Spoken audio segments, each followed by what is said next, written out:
A single moment. A clumsy step. A cup of hot coffee flies through the air. This small accident in a busy cafe is about to change everything. It brings together a rich, angry man and a poor, tired waitress. He laughs at her. He insults her. He thinks she is nothing. But he is wrong. He has no idea who she really is. Stay with us, and we promise you a truth so surprising, so mind-blowing, that you will see how one small moment can uncover a secret hidden for a lifetime. This isn't just a story about coffee, it's about a past that never truly went away. The Gilded Spoon Cafe was always busy in the morning. It was a place of loud talking and the smell of fresh bread. Sarah worked hard, her feet aching inside her old shoes. She moved quickly between tables, trying to keep a smile on her face. She carried a heavy tray, piled high with cups. But today, someone bumped her arm. The tray wobbled. One cup slid.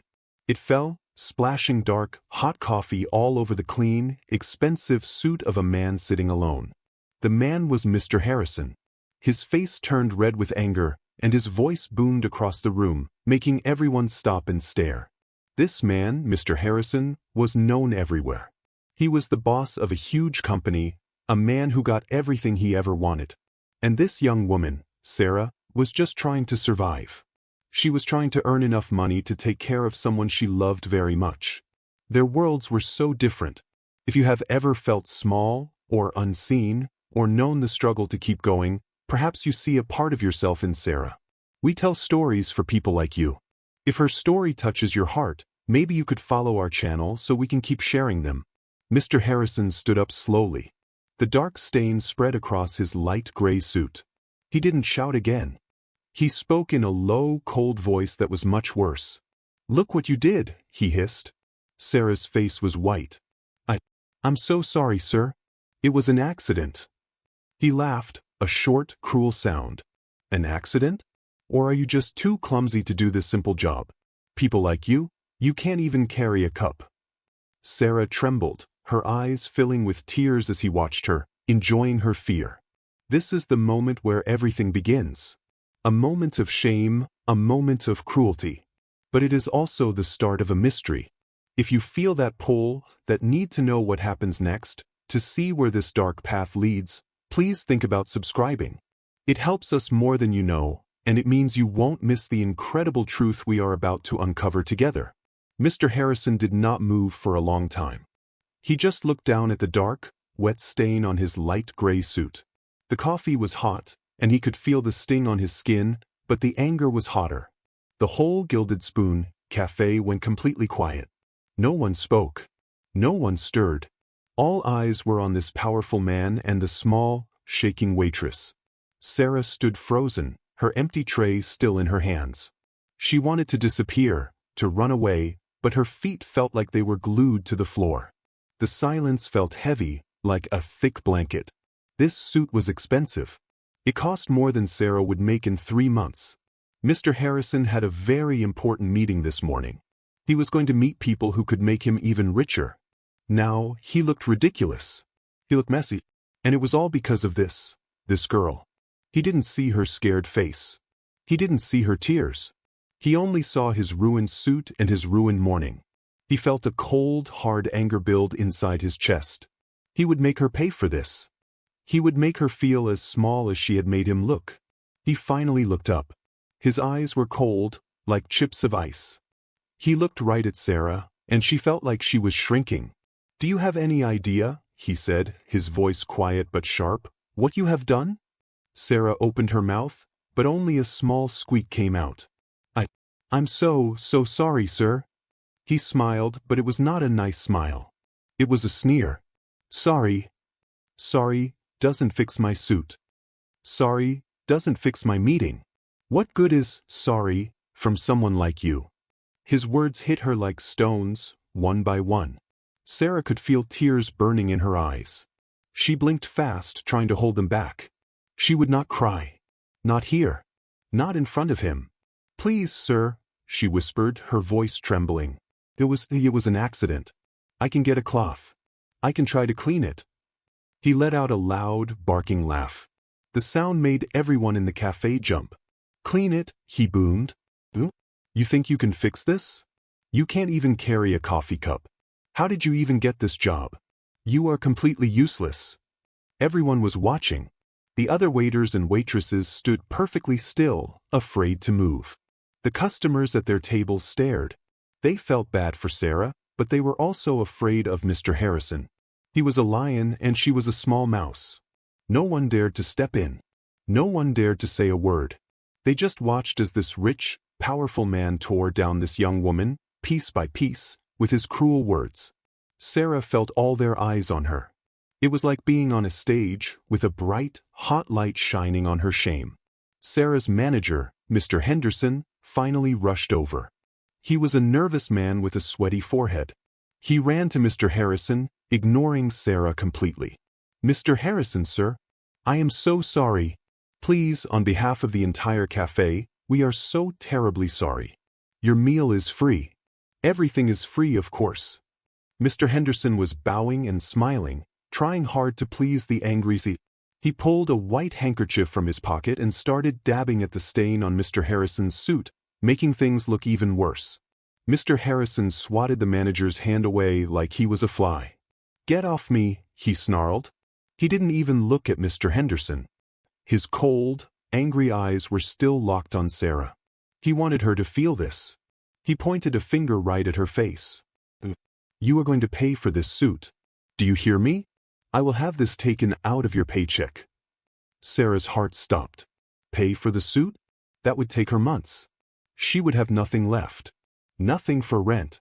Nothing for food. "Please," she begged, the tears finally rolling down her cheeks. "Please, sir, I can't. I don't have that much money. It was just a mistake. Please." Her plea only made him angrier. He hated weakness. He hated excuses. "That's not my problem," he said flatly. "You made the mess. You will fix it. Maybe this will teach you to pay attention. Maybe this will teach you to be better at your tiny little job." The word, tiny, was said with so much disgust, it made Sarah flinch. He looked around the cafe, at all the staring faces. He wanted them all to be his witness. "This," he announced to the room, "is what happens when you hire people who don't belong in a place like this. People who are poor, clumsy, and stupid." He looked back at Sarah one last time. Her face was red, covered in tears. She was holding a cheap rag in her hand, still wanting to clean the mess. He scoffed at her. "Don't even bother. You'll only make it worse." With one last look of pure disgust, Mr. Harrison turned. He grabbed his expensive leather briefcase from the chair. He did not look at the manager. He did not look at anyone else. He pushed past a chair, making it scrape loudly on the floor. He walked straight out the door, letting it slam shut behind him. The loud bang echoed in the silent cafe. For a moment, nobody moved. Then, slowly, the sound of quiet talking started again. But Sarah just stood there, in the middle of the room, shaking, alone, and completely broken. The sound of the door slamming shut made Sarah jump. For a long, silent moment, she just stood there. She could feel every single person in the cafe still looking at her. Her face was hot and wet with tears. She wanted to be invisible. Mr. Henderson, her manager, turned to her. His face was not kind. He was not worried about her. He was worried about his rich customer. "Clean this up," he snapped, pointing to the small puddle of coffee on the floor. "And then get back to work. You've caused enough trouble for one day." He didn't ask if she was okay. Sarah nodded, her throat too tight to speak. She grabbed a cloth from her apron pocket and knelt. As she wiped the floor, her tears dripped onto the dark tiles, mixing with the spilled coffee. She felt so small, so worthless. The other waiters and waitresses started moving again, trying to pretend nothing had happened. They carefully walked around her, taking orders and carrying plates. No one helped her. No one spoke to her. She was alone, cleaning up the mess that had cost her her dignity, and maybe even her job. The smell of the bitter coffee made her feel sick. The rest of her shift was a blur. It felt like it would never end. Every customer who looked at her made her feel that hot shame all over again. She kept her head down, refilled water glasses, and cleared plates. Her feet throbbed, and her back ached, but she kept moving. She could not stop. She could not rest. All she could think about were Mr. Harrison's words, "I will have this taken out of your paycheck." How could she pay for that suit? It was impossible. The thought made a cold knot of fear tighten in her stomach. When her shift finally ended, Sarah almost ran out of the cafe. She didn't say goodbye to anyone. The cool evening air felt good on her hot face. She walked quickly, away from the bright lights and fancy cars of the rich part of town. Her journey home was long. She took a bus, crowded and loud, that smelled like old food and tired people. As the bus moved, the shiny buildings of downtown turned into small, broken houses and dark, empty streets. This was her world. It was so far away from the gilded spoon. She climbed the stairs to her small apartment. The hallway was dark, and the paint was peeling off the walls. She was so tired, her bones felt like they were made of lead. But as she put her key in the door, she heard a small cough from inside. She pushed the door open. "Sarah? Is that you?" a small voice called out. Sarah took a deep breath. She wiped the last of her tears from her face. She fixed her hair and tried to smile. She could not bring her sadness in here. She had to be strong for Lily. Her little sister, Lily, was sitting on the old, worn-out sofa, covered in a thin blanket. She was small for her age, and her skin was very pale. But when she saw Sarah, her face lit up with the brightest smile in the world. "You're home!" Lily cried, holding out her thin arms. Sarah rushed over and hugged her tight. "I'm home, little bird," Sarah whispered, kissing the top of her sister's head. For a moment, holding Lily, the world felt okay again. The cafe, the angry man, the spilled coffee, it all faded away. This tiny apartment was their whole world. It was just one room, with a tiny kitchen in the corner and 2 small beds. But it was clean, and it was safe. On the small kitchen table, next to a half-eaten apple, was a pile of white envelopes. They were bills. Doctor's bills. Medicine bills. Lily had been sick for a long time. Her lungs were weak, and she needed special medicine every single day. This was Sarah's secret. This was the heavy weight she carried every second of every day. This was why she worked so hard. "Did you have a good day, Sarah?" Lily asked, her voice soft. Sarah looked at her sister's hopeful face. How could she tell her the truth? How could she tell her that a rich man had yelled at her and made her cry? How could she tell her that she might lose her job, the one thing that paid for Lily's medicine? She forced her smile to stay. "It was fine, sweetie. Just busy. A lot of coffee today." She knew Lily was smart. She could see the worry in her sister's eyes, but Lily didn't ask any more questions. Later that night, after Lily was asleep, Sarah sat at the table. She looked at the pile of bills. The biggest one was red. It said, "Final notice." She opened her purse and took out her tips from the day. A few wrinkled dollar bills and a handful of coins. It was not enough. It was never enough. And now, Mr. Harrison wanted her to pay for his suit. A cold tear slid down her cheek. She felt hopeless. She felt trapped. She was just a poor waitress. What could she do against a man like him? But then she heard Lily cough softly in her sleep. Sarah looked over at her small, sleeping sister. A fire started to burn inside her chest, pushing the cold fear away. She was not just a waitress. She was a sister. She was Lily's protector. She would not let that man, or anyone, take away her sister's chance to get better. She would go back to the cafe tomorrow. She would beg Mr. Henderson to let her keep her job. She would work harder. She would swallow her pride. She would do anything. For Lily. The next day was Saturday. Sarah did not have to go to the cafe. She and Lily were spending the quiet morning in their small apartment. The sun streamed in through the single window, making small dust motes dance in the light. Lily was sitting on the floor, a blanket wrapped around her legs. She had a small wooden box next to her. It was Sarah's memory box, a place where she kept old, forgotten things. Sarah didn't look in it often. It held papers and small trinkets from her life before Lily, from her time in different foster homes and the orphanage. Lily loved to look through the box. She pulled out an old, blue ribbon and a small, smooth stone. Then her fingers found a piece of paper. It was folded up small and was yellow and brittle with age. "What's this, Sarah?" Lily asked. She carefully unfolded the paper. It was a piece of an old newspaper. It was torn at the edges and the words were faded. Sarah sat on the floor next to her sister, looking at the clipping. The headline was big and dark, "Terrible Fire at City Orphanage." Sarah felt a strange little shiver, a feeling she couldn't explain.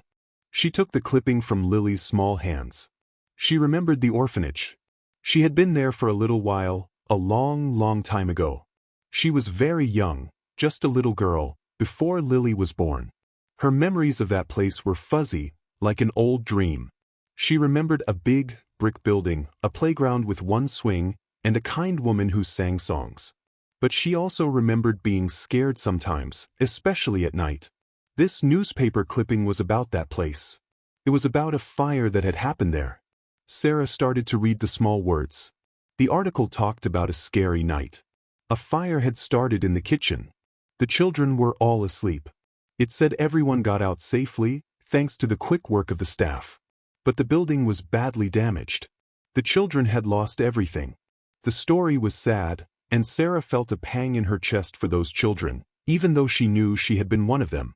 She read on, her eyes scanning the blurry text. The article said the city was worried. Where would the children go? The orphanage had no money to rebuild. Then the article talked about a hero. It said a kind businessman stepped in. This man gave a very large amount of money. He paid for everything. He paid to fix the building, to buy new beds, new clothes, and new toys for all the children. He was a secret helper. He didn't want anyone to know his name. But the newspaper had found out. The article said his name at the very end. The city thanks Mr. Harrison for his great kindness. Sarah's breath caught in her throat. She read the name again. Mr. Harrison. It couldn't be. It was impossible. Harrison was a common name. It had to be someone else. It had to be a different Mr. Harrison. The man in the cafe, the one who had yelled at her, the one with the cold, cruel eyes. He would never do something so kind. He would never give money to help poor children. He would just laugh at them just like he had laughed at her. Sarah's heart was beating fast. She felt confused. These were two different people. They had to be. One was a monster and one was a hero. But she kept staring at the clipping. Below the words, there was a blurry, black and white picture. It was hard to see. It showed a man in a suit standing next to the orphanage director. The man in the picture was younger, much younger. His hair was dark and he wasn't smiling. He was looking at the camera with a strange, serious look. Sarah brought the paper closer to her face. She looked very, very closely at the man's eyes. Even in the faded, dotty picture, she could see it. It was him. The same coldness. The same hard stare. A chill ran all the way down Sarah's back and made her arms goose-pimpled. It was him. The man from the cafe. The rich CEO who had shamed her, who wanted to take her money, was the same man who had saved her orphanage. But it made no sense. Why would he be so kind then and so cruel now? And why did she have this clipping? She didn't remember cutting it out. She didn't remember saving it. It was just there. In her box of memories, waiting. She looked at the date on the newspaper. It was over 20 years ago. She had been just a very little girl. Had she met him? Did she know him? She tried to remember, tried to pull a memory from the fog in her mind. But there was nothing. Just a feeling. A strange, uneasy feeling that had been inside her all night, and now it was stronger. It was like a string, a tiny, invisible string, that connected her to this rich, angry man. She didn't know what it meant, but she knew she couldn't ignore it. Sarah carefully folded the old piece of paper. She put it back in the wooden box. But she couldn't put the feeling away. She looked at Lily, who was now drawing a picture of a big, yellow sun. Sarah's world felt like it had just tilted. The man who had hurt her was also the man who had helped her. The man she hated might be the reason she had a bed to sleep in after the fire. This new, confusing puzzle was sitting on top of all her other worries. And she had a strange feeling that this was only the beginning. All through Saturday and Sunday, Sarah could not get the newspaper clipping out of her mind. She tried to clean the small apartment. She tried to read a book to Lily. She tried to make soup. But all she could see was that blurry, black and white photo of a younger Mr. Harrison. His cold eyes stared at her from the past. Why would a man who saved children from a fire turn into a man who would hurt a poor waitress? The two pictures of him did not fit together in her head. It was like trying to fit a puzzle piece into the wrong puzzle. Sleep did not come easily. That night, long after Lily was breathing softly in her bed, Sarah lay awake. She stared at the cracks in the ceiling. She closed her eyes and tried to go back. Back in time. Back to the orphanage. She tried to remember. Most of it was a fog, a gray, sad fog. She remembered feelings more than pictures. She remembered feeling hungry a lot. She remembered the scratchy, wool blankets that smelled like old soap. She remembered the sound of other children crying in the dark. And she remembered feeling very, very alone. Then, a small light flickered in the fog. A new memory. She was sitting on the bottom step of the big staircase in the orphanage. She was crying. She couldn't remember why. Maybe she was new there, or maybe another child had been mean to her. Her small body was shaking with sobs. Then, a shadow fell over her. She looked up. A tall man was standing there. He wore a dark suit, just like Mr. Harrison's. He smelled different from the orphanage. He smelled like clean soap and that sharp, dark smell she now knew was expensive coffee. She remembered being afraid. He was so tall and he looked so serious. But then he reached into his coat pocket. He pulled out a small teddy bear. It was brand new. It was soft and brown, and it had a bright red ribbon around its neck. She had never owned anything so new in her whole life. He didn't bend down. He just held it out to her. "Here," he said. His voice was not kind. It was not mean. It was just flat. "Stop that crying. It's annoying." She took the bear, her small, dirty fingers touching his clean, white hand. She stared at the memory, playing it over and over in her mind. Was that him? Was that Mr. Harrison?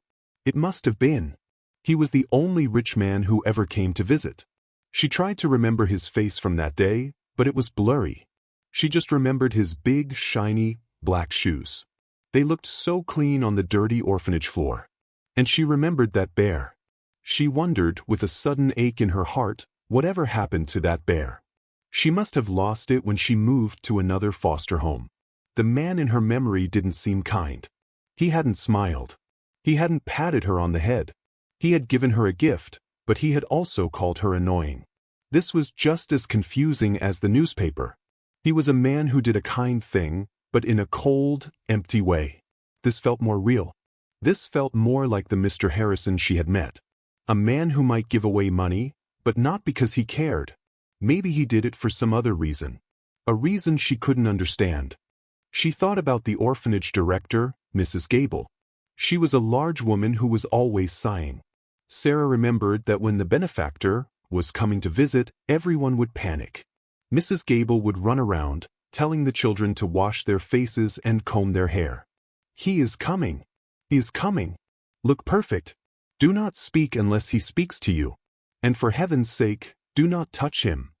The children would all be lined up, and he would walk past them, his face like stone, sometimes with Mrs. Gable, sometimes alone. He never spoke to them. Not really. He would just look. He would look at the walls, at the beds, at the kitchen. He would check things like he was checking a list. Sarah remembered his eyes. They were the same eyes from the cafe. They were looking, but they were not seeing. He was looking at the children, but he was not seeing them. He was not seeing their sad faces or their old clothes. He was looking for something else. Or maybe he was looking through them. And then a different memory came. It was sharp and scary. The fire. She remembered the smell of smoke, thick and choking. She remembered a loud bell ringing. She remembered being pulled out of her bed and carried. It was cold outside. So cold. She was wrapped in a blanket, standing on the wet grass with all the other crying children. And she saw the fire. It was huge. Red and orange flames licked the sky, eating the roof of the orphanage. It was a terrifying, terrible, beautiful thing. Then she saw him. He was not with the children. He was not with the firefighters. He was standing far away, across the street, under a big, dark tree. He was all alone. He was not helping. He was not yelling. He was just watching. His hands were in his pockets. The red light of the fire danced on his face, but his face did not move. He just watched the building burn down. Sarah shivered under her blankets, remembering that cold, dark feeling. He wasn't a hero saving them. He was just a man, watching his investment go up in flames. The next Monday, Sarah woke up before her alarm. The sun was not yet up, and the apartment was cold. She had to go back to the Gilded Spoon. She was terrified. She was sure Mr. Henderson, her manager, would fire her. Or worse, he would hand her a bill for Mr. Harrison's suit. A bill that would ruin her. But as she tied her work shoes, another feeling was pushing the fear away. It was a cold, deep need to know. The memories of the man at the orphanage, the man watching the fire, would not leave her alone. She had to know why. She decided, right then, that she could not just go on. She could not just work and worry about money. This story, this strange puzzle from her past, was connected to her present. She felt it in her bones. Mr. Harrison wasn't just a random, cruel customer. He was a ghost from her old life. A ghost who had just walked into her new life. After her shift, she would not go straight home to Lily. She had to go back. She had to go to the place where it all began. She had to go to the orphanage. Her shift was awful. Every time the cafe door opened, her heart leaped into her throat, thinking it was Mr. Harrison. He did not come. Mr. Henderson, her manager, just gave her cold, angry looks. He did not speak to her, which was somehow worse than yelling. When the day was finally over, Sarah took her small paycheck and her few tips, and she got on a bus. It was not the bus to her apartment. It was the number 14, a bus she had not ridden in many, many years. It took her across the river, to the old, forgotten part of the city. The bus rattled over broken roads. She got off at a street she barely remembered. The houses were small and sad. And there it was. At the end of the block. The orphanage. But it was not the big, brick building she remembered. It was a skeleton. A dark, empty shell. The fire had destroyed it, and no one had ever rebuilt it. A tall, chain-link fence stood around it, covered in weeds and rust. The words, "Keep out," were painted on a metal sign. The windows were gone, just black, empty holes that stared at her. It looked like a haunted house. She stood there for a long time, just looking. A cold wind blew trash across the empty yard. All her memories, the good and the bad, felt like they were trapped inside that broken building. She felt stupid. What did she think she would find here? An answer? There was nothing here.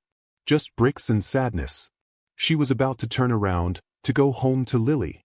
She had to be practical. This was a waste of time. But then she saw a movement from the corner of her eye. In the house right next door. An old woman was sitting on her porch, rocking in a wooden chair. She was wrapped in a thick shawl, and she was watching Sarah. Her eyes were sharp and clear. Sarah's heart gave a little jump. This woman must have lived here for a long time. She must have seen the orphanage every day. She must have known the people who worked there. Taking a shaky breath, Sarah walked over to the woman's small, neat fence. "Excuse me," Sarah said, her voice quiet. I used to live there. A long time ago." The woman stopped rocking. She looked at Sarah for a long moment. "I knew it," the woman said, her voice like dry leaves. "You have the look. One of Mrs. Gable's children. You all come back, sooner or later, looking for ghosts." Sarah gripped the cold fence. "You knew Mrs. Gable? The director? I'm trying to find her. I need to ask her something." The old woman shook her head slowly. "Mrs. Gable, bless her, she's been gone for at least 10 years. There's no one left from that place." Sarah's shoulders slumped. A dead end. Of course. It was all too long ago. "Oh," she said, feeling the hope drain out of her. "Thank you anyway." She started to turn away. "But," the old woman called out. Sarah stopped. "Agnes Gable is gone," the woman said. "But little Mary is still around." "Mary?" Sarah asked. "Mary O'Brien. She was a helper there. Worked in the kitchen. She wasn't much older than you are now. A kind girl. She saw everything in that place." Sarah's heart started to beat faster. "Where is she? Do you know where I can find her?" The next afternoon, Sarah took a different bus to St. Jude's Assisted Living. It was a clean, quiet building that smelled like bleach and cooked peas. She found Mary O'Brien sitting in a bright room, looking out the window. She was a small, thin woman with soft white hair and gentle blue eyes. "Miss O'Brien?" Sarah asked, feeling very nervous. Mary looked up and smiled. "Yes, dear? You can call me Mary." Sarah sat down in the chair next to her. Her hands were sweating. She didn't know how to start. Sarah decided to just be honest. She pulled the folded, yellowed newspaper clipping from her purse and opened it on her lap. "My name is Sarah," she said, her voice trembling just a little. "I was a child at the city orphanage. The one that burned down." Mary's kind smile faded. Her eyes got very wide, and she put a frail hand to her mouth. "Oh my goodness," she whispered. "A child from that place." Sarah pointed to the blurry picture of the man in the suit. "I need to ask you about him," Sarah said. "Mr. Harrison. The man who gave all the money." As soon as she said the name, all the color drained from Mary's face. The kindness in her eyes vanished, replaced by a cold, old fear. Mary's face turned as white as a napkin. Her kind blue eyes, which had been so friendly, were now wide and filled with a deep, old fear. Her small, spotted hand shot out and grabbed Sarah's arm. Her grip was like a cold trap, surprisingly strong for such a small woman. "Where did you find this?" she whispered. Her voice was sharp, not like a question, but like a warning. "You must put that away. You must not ask about him. He is not a good man to dig up." The way she said him made a cold shiver run all the way down Sarah's back. Sarah was scared by the woman's sudden change, but she could not stop. She was too close. She gently put her other hand over Mary's cold, trembling one. "Please," Sarah begged, her voice soft but strong. "I have to know. That man, Mr. Harrison, he came into my cafe. He was so cruel." She took a deep breath.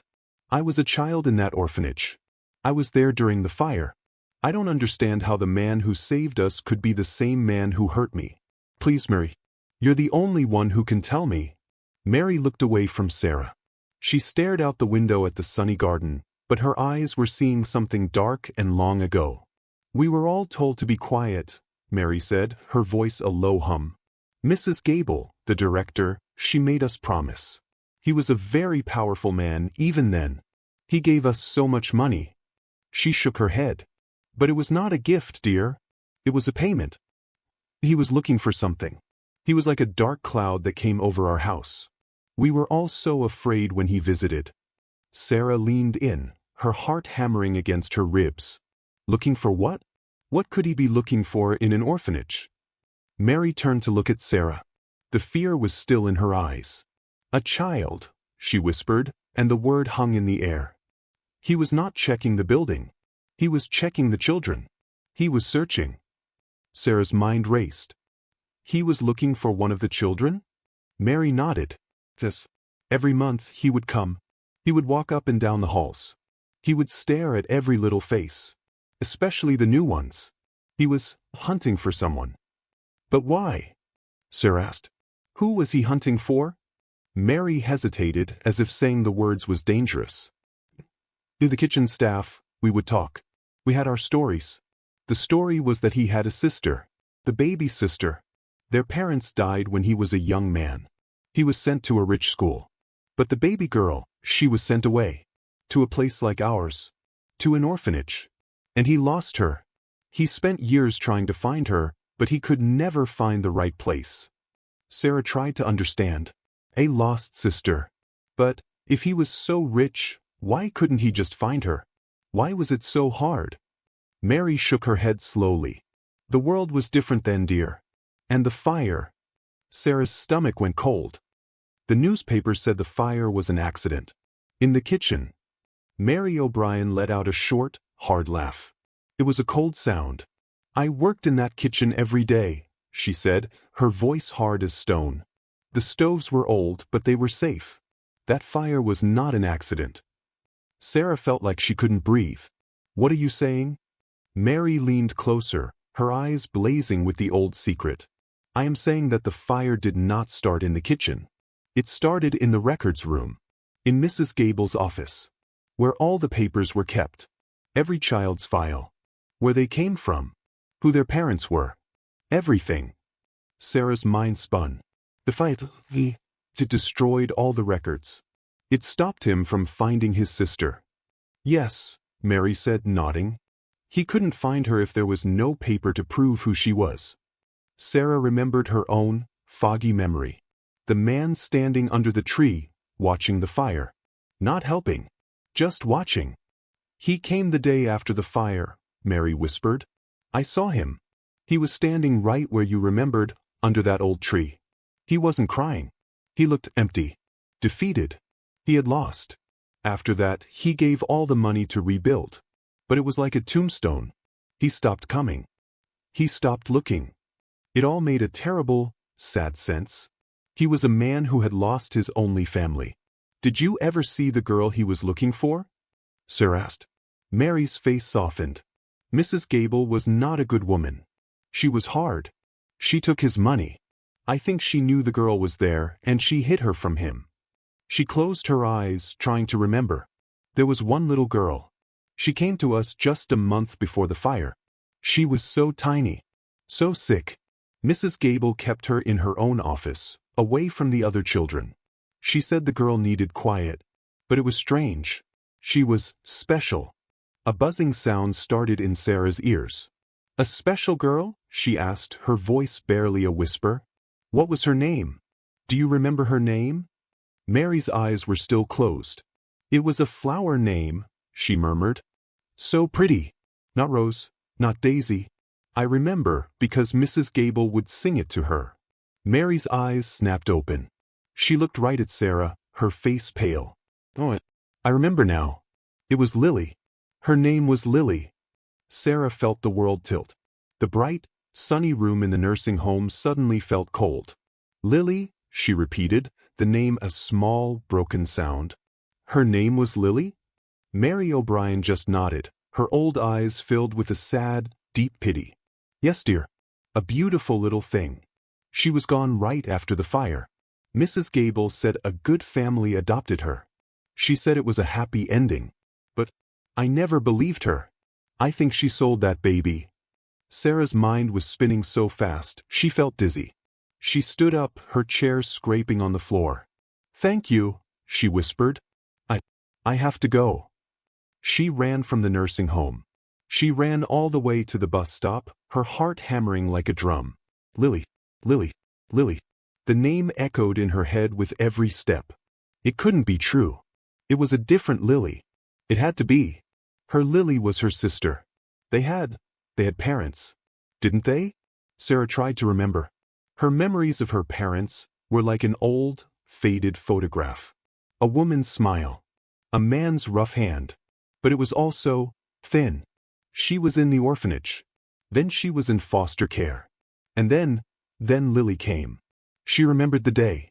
A social worker brought a small, sick baby to their foster home. This is Lily, the social worker said. She's your little sister, Sarah. You have to take care of her. Sarah had been so happy. She finally had a family. A real sister. She had never, ever questioned it. She was just Sarah, and this was just Lily, and they were sisters. But now, Mary's words were like a bomb. What if they weren't sisters by blood? What if Lily was the lost baby? The lost sister of Mr. Harrison? She got home. The apartment was quiet. Lily was on the sofa, sleeping. Her breathing was a small, raspy sound. Sarah looked at her, really looked at her. She loved this little girl more than the air she breathed. She would die for her. Did it matter who her parents were? Did it matter if she was Mr. Harrison's sister? Sarah sat on the floor, her heart breaking. It mattered. It mattered because Lily was sick. Lily needed doctors, medicine, and hospitals. Things Sarah could not give her. Things Mr. Harrison could. A new feeling pushed away the fear. It was a hot, burning anger. Anger at Mrs. Gable for selling a child. Anger at the world for making Lily sick. And a new, strange anger at Mr. Harrison. He had been looking for his sister, but he had been so blind. He had yelled at Sarah in the cafe, not knowing that the money he was taking from her was being used to keep his own blood, his own family, alive. The irony was so cruel, it tasted like acid in her mouth. She was not afraid of him anymore. She was not a waitress. She was Lily's protector. The next morning, Sarah did not put on her black and white work uniform. She put on her only nice blouse. She brushed her hair. She looked at herself in the small, cracked mirror. Her eyes were not the eyes of a scared girl. They were the eyes of a fighter. She kissed Lily, who was still asleep. "I'll be back," she whispered. "I'm going to fix this. I promise." She took the last of her money and got on the bus. She was not going to the cafe. She was going to the tall, glass building with his name on the top, Harrison Towers. The lobby was bigger than her entire apartment building. It was all cold, white marble and shiny, silver metal. A woman sat at a huge desk. She wore a sharp suit and looked at Sarah like she was a piece of trash. "Can I help you?" she asked. Her voice was as cold as the marble. Sarah's hands were shaking, but she held her head high. "I am here to see Mr. Harrison." The woman's eyebrow went up. "Do you have an appointment?" "No," Sarah said, her voice clear and loud. "But he will see me." The woman laughed, a small, unkind sound. "He doesn't see anyone without an appointment. You'll have to leave." "No," Sarah said. She leaned forward. "I'm not leaving. You need to pick up that phone, and you need to tell him that Sarah is here. Tell him, I know about the orphanage. Tell him I know about the fire in the records room. And you tell him, I know about Lily." The woman's smile vanished. Her face went pale. She saw the look in Sarah's eyes. It was not the look of someone who would leave. The woman picked up her phone. Her hand was shaking. She whispered into it. "Sir, there is a young woman here. Her name is Sarah. Sir, she says she knows about an orphanage, and a fire, and a person named Lily." There was a long silence. Sarah could hear the tiny, angry sound of Mr. Harrison's voice on the phone. The woman hung up. She looked at Sarah like she was seeing a ghost. "He will see you," she stammered. "The private elevator. Top floor." The elevator ride was fast and silent. It made Sarah's stomach feel funny. The doors opened with a soft ding. She was in a room that was as big as a house. One whole wall was a giant window, looking down on the entire city. And he was there. Mr. Harrison. He was standing with his back to her, looking out the window. He was a dark shape against the bright sky. He did not turn around. "You have 60 seconds, he said. His voice was a low, dangerous rumble. "Tell me what this trick is. Tell me why you used that name. And if I don't like your answer, you will be arrested." Sarah's heart was a bird trapped in her chest. But she did not run. She took a step forward. "My name is Sarah," she said, her voice shaking but strong. "I was in the city orphanage. The one that burned down. I met you there. You gave me a teddy bear." Mr. Harrison stiffened. He turned around, very, very slowly. His face was not angry. It was something worse. It was blank, like a mask of stone. "And I know," Sarah finished, taking a deep breath, "that you weren't just a benefactor. You were looking for your sister." Mr. Harrison's face did not move. It was like it was carved from cold, white marble. He stared at Sarah, and his eyes were dark, empty holes. "My sister is dead," he said. His voice was flat and dead too. "She died in that fire with all the records. You are a liar." He stepped toward his desk and reached for the phone. "You are a very stupid girl. You come into my office to tell me a ghost story? You think you can use my family's pain to get money from me? I am going to call security. You will go to jail for this." Sarah did not move. She did not even flinch. "I am not lying," she said. Her voice was shaking, but it was loud. "And I don't want your money." Mr. Harrison stopped, his hand just above the phone. That surprised him. Everyone always wanted his money. "I came here," Sarah continued, her voice breaking just a little, "because the girl I know, the one I think is your sister, she is very, very sick. She needs help. Help I can't give her. Help you can. I'm not here to take. I am here to beg." He lowered his hand slowly. His eyes narrowed. He was still suspicious, still cold. A sick girl. How convenient. You find a sick girl, you hear a story, and you put them together. It's a nice try. What is her name? He crossed his arms, leaning back. He was testing her, waiting for her to fail. He believed he was the only person alive who knew his sister's real, full name. He was sure this poor, clumsy waitress could not possibly know it. He was ready to laugh at her again, to throw her out of his office and his life. Her name is Lily, Sarah said. Mr. Harrison's face tightened, but he didn't speak. Just Lily, Sarah pushed on. But Mary O'Brien from the orphanage kitchen, she told me. Mrs. Gable kept her hidden. She was the special baby who came just before the fire. The one you were looking for. Sarah took another step, her hands clenched into fists at her sides. They told me she was my sister, that we had the same parents. They gave her to me when I left foster care. But it was all a lie, wasn't it? Mr. Harrison felt a sharp pain in his chest, like a hot needle. Lily. It was the name. His baby sister. His parents had called her their little lily flower. He had not heard that name spoken by anyone else in over 20 years. He had never told anyone. He stumbled back, one step, and hit the edge of his desk. How do you know that name? He whispered. His voice was not a boom anymore. It was a rasp. How? The stone mask was cracking. He could feel the ice inside him starting to break.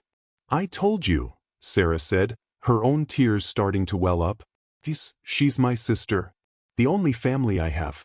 I've been taking care of her. She fumbled in her purse, her hands shaking so badly she almost dropped it. She pulled out her wallet. It was old and cracked. From it she took a small, folded photograph.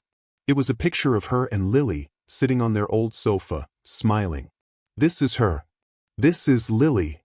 She held it out to him. She's real. She's not a ghost. And she's dying. Mr. Harrison did not want to take the picture. He was afraid. He was terrified of what he would see. But his hand moved on its own. He snatched the small photo from her. He held it close to his face. He saw Sarah looking tired but happy. And next to her was a small, pale girl. She was thin, her arms like little sticks. But her smile was bright. And her eyes. He stopped breathing. He knew those eyes. He saw them every single morning. In his own mirror. They were his mother's eyes. He dropped the photo. It fluttered to the thick, expensive carpet. He looked at Sarah, his face a mess of confusion and dawning horror. Does she have a mark? He choked out. On her shoulder. Her left shoulder. A small, brown mark. Like a tiny star. He was holding his breath. This was the last test. The one secret only he and his parents knew. The one thing that would prove it. He searched Sarah's face, his eyes begging her for the answer. Sarah's jaw dropped. She thought of all the times she had helped Lily get dressed, all the times she had rubbed medicine on her sister's weak chest. Yes, she whispered, her eyes wide with shock. Yes, she does. A star. How did you? She didn't get to finish. A sound tore from Mr. Harrison's throat. It was not a word. It was a terrible, broken sound, like an animal in pain.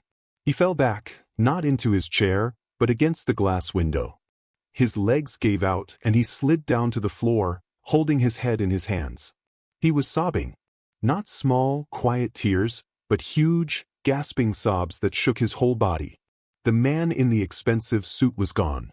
In his place was just a brother who had lost everything and just found it again. All this time, he cried into his hands. All this time, I thought she was dead. He looked up at Sarah, his face wet, his eyes red and raw. He was not a monster. He was just a man. He pushed himself up, grabbing his desk for support. Where is she? He demanded, his voice raw. Take me to her. Now. Mr. Harrison's big, black car moved very fast through the city. Sarah sat on the soft leather seat.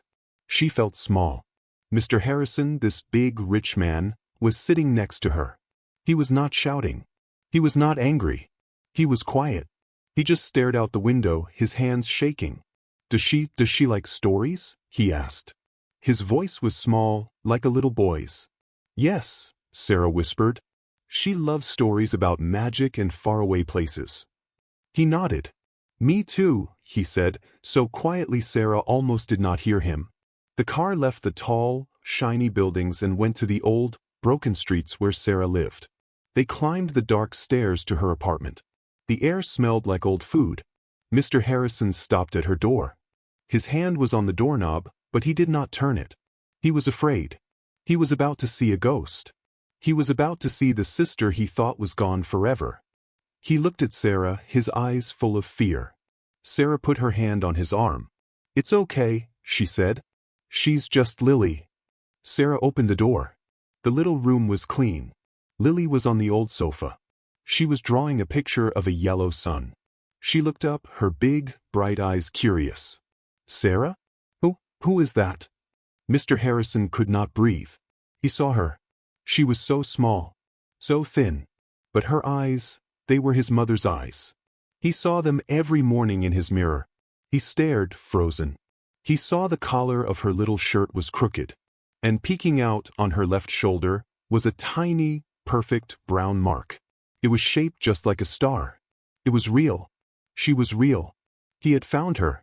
All the cold ice inside him, all the anger he had carried for 20 years, it all broke. It melted away in 1 second. He was not a rich boss. He was just a brother. Sarah knelt next to the sofa. Lily Bird, she said softly. Her voice was shaking. This is a man named James. He has been looking for you for a very long time. Lily, he is your brother. Lily's mouth made a little, oh. She looked at Sarah, confused. But you are my sister. Mr. Harrison fell to his knees. His expensive suit pants hit the old, dusty floor. He did not care. Tears were streaming down his face. Yes, he whispered, his voice thick. I am your brother. I thought you were gone. I've been looking for you, Lily. My whole life. He looked up at Sarah. The waitress. The clumsy girl he had yelled at. The girl who was trying to pay for his sister's medicine with her small tips. He saw her old shoes. He saw her kind, tired face. And you, he choked out. You took care of her. You loved her. You saved her. You did what I could not. He saw the coffee stain on his suit from the other day. It was still there. And I was. He could not say the word. I'm sorry, Sarah. For what I said. For the coffee. For everything. I am so sorry. Sarah cried. She just nodded. It was all in the past now. That very same day, Lily was not in the small, cold apartment. She was in a big, clean hospital room. It had a window that looked at the sky. The very best doctors came to see her. They smiled at her. They told her they would make her strong. And James, Mr. Harrison, he never left her side. He held her small, thin hand. He bought her 100 books. He sat in a chair next to her bed and read her stories about magic and faraway places. He cried every time he said her name. He was learning how to be a big brother. And Sarah was there too. She was not a waitress anymore. James told her she would never have to worry about money again. But she was not there for the money. She sat on the other side of Lily's bed. James would read a page and Sarah would read a page. They were a strange, new family. They were 3 broken pieces from 3 different worlds. But they were fitting together. They were making a new picture. They were healing together. And in the middle of it all was Lily, smiling, her mother's eyes bright and happy. Months later, Lily was not in the hospital. She was running. Her legs were strong. Her cheeks were pink. The 3 of them, James and Sarah and Lily, were walking in the park. They passed the Gilded Spoon Cafe. Mr. Henderson, the manager, was standing outside. He saw Mr. Harrison and his face lit up with a big, fake smile. Mr. Harrison, sir. How wonderful to see you. Then he saw Sarah, standing right next to him, holding Lily's hand. Mr. Henderson's smile froze. His face went as white as a napkin. He looked like he had seen a ghost. James Harrison looked at the manager. He was not angry. He did not yell. He just put his arm around Sarah's shoulders. Mr. Henderson, he said, his voice quiet and very strong. This is my family. He looked at Sarah with so much love. You were very unkind to her. You were unkind to my sister. James bought the cafe that day. He did not do it to be mean. He did it so he could make it a better place. He gave the whole cafe to Sarah. He said, "You are the boss now. Make this a place that is kind to everyone, no matter who they are." A simple cup of coffee. It started with so much anger. It started with a rich man hurting a poor girl. But it ended with a family finding each other. It shows us that we never, ever know what another person is going in their life. The person we ignore, the person we are mean to, could be holding a secret that will change our whole world. They could be the one person we have been looking for. This story, this true story, teaches us one thing: always be kind. You just never know. If this story touched your heart, if it made you feel something real, we would be so happy if you would like this video. And if you know someone who needs to hear this message, please share it with them. And so you never miss another true story that can change the way you see the world, please click that subscribe button. It helps us so much, and it means we can keep finding these amazing stories for you. Thank you for watching.